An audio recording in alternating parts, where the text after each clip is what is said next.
Eshitmadim. Uxlashni sog'indim. Uzoq bir kun bo'lsa-yu, uyqudan turgunimcha tong yotmasa. Bo'ldimi shuni? Ha. Kichkina bir xona bo'lsa-yu, uzoq uxlasam. Yangi hayotni uyqu bilan boshlayapsizmi? O'tmishni ikki og'iz so'z bilan ifodaladingiz. Opa va ona. Bo'ldimi? Bo'ldi. Meni taqdirimni, o'tgan kunlarimni shu ikki so'z belgilasin.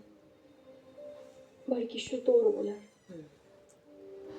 Demak, siz shu so'zlarni taqdir deb tanlaysiz. Ya'ni o'tgan umrni. Opa va ona.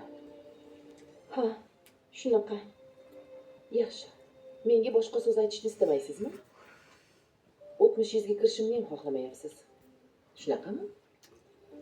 Ha. Mayli. Siz aytgancha bo'la qolsin.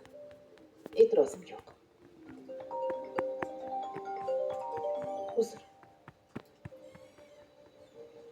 Alo, eshitaman. Tirik ekanmi?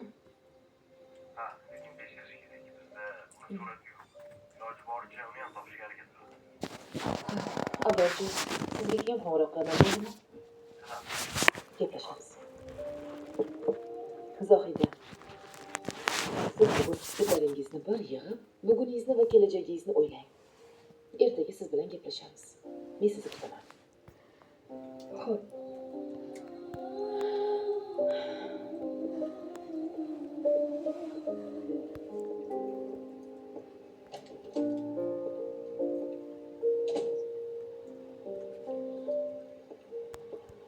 Bo'ldimi?